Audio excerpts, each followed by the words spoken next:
Hello everyone. In the today's session, we will discuss about the ulcerative colitis. What is the dietary management need to be followed in case of the person got affected with the ulcerative colitis. In ulcerative colitis, which diet should mention in the health education?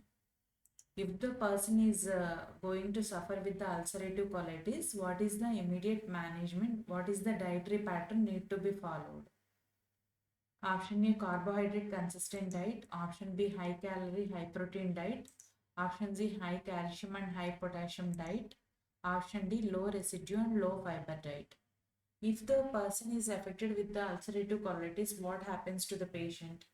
In case of this ulceration, if the colon lining or rectum lining will got affected, the inflammation process will takes place and it is a chronic condition. So if the person is affected with this ulcerative colitis, the person affected with those conditions will have the symptoms of abdominal pain and cramping, diarrhea, and diarrhea will be seen mostly with the blood and the pus collection. And in case of rectal inflammation involved, rectal bleeding also seen, and weight loss, fatigue and fever. Ulcerative colitis seen with the intestinal erosions also. So the persons may get affected with the fever and infection also rises. And the diagnostic findings involved in this ulcerative colitis mainly through the medical history, complete collection of medical history involving any medical diseases, past history of any medical diseases, physical examination involving any gastrointestinal diseases, blood investigations, and mostly stool test in case of rectal bleeding and endoscopy to observe the intestinal erosions or the rectal wall inflammation can be identified through this above tests. In case of ulcerative colitis, already the erosions will be formed.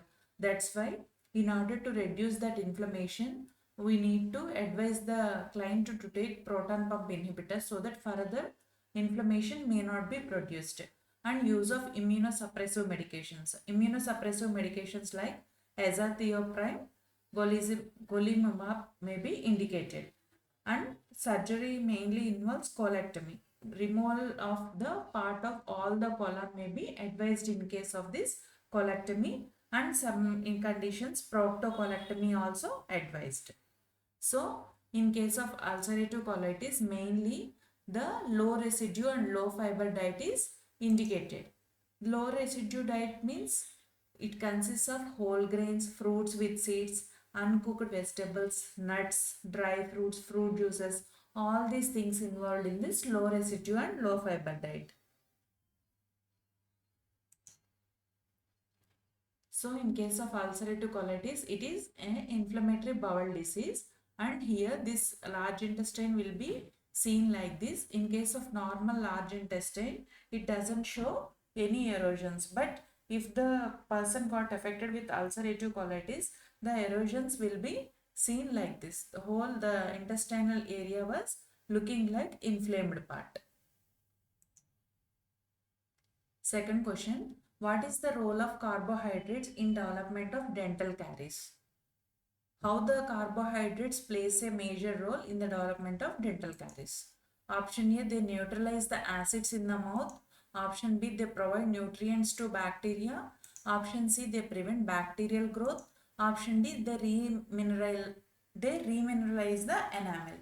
Here, if the person got intake of carbohydrate diet, what happens? Due to the frequent intake of sugars and acids, there will be the deposition over the tooth surface area. Thus, demineralizations happens, and due to the low pH, there will be the production of more bacterial growth, and development of dental caries may produce easily.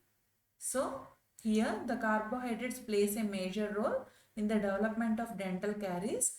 Thus, it provides the nutrients to the bacteria.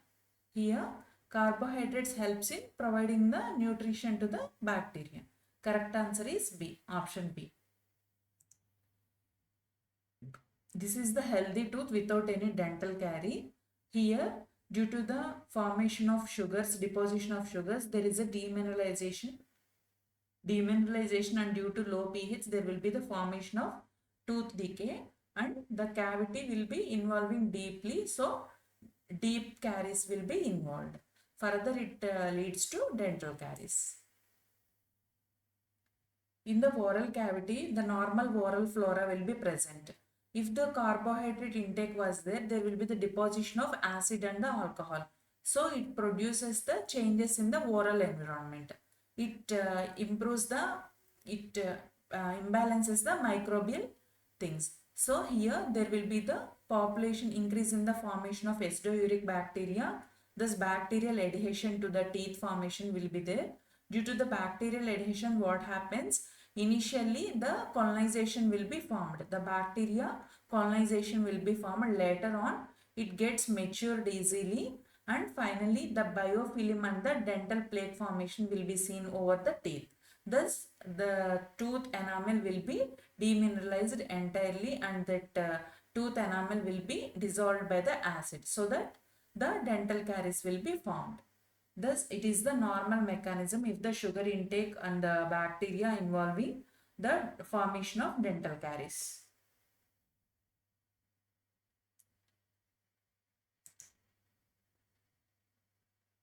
Next question, which bacteria are most commonly associated with dental caries? Option A, Streptococcus mutans. Option B, Staphylococcus aureus. Option C, Escherichia coli. Option D, Candida albicans.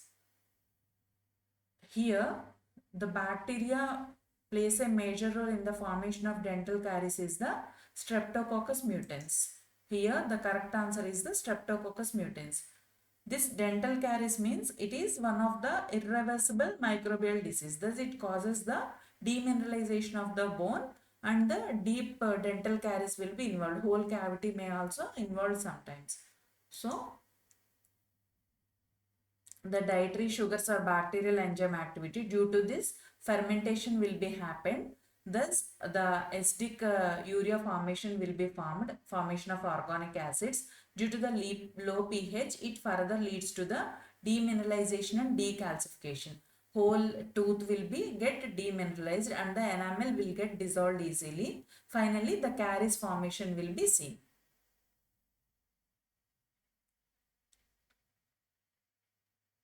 With this question, today we will end this topic.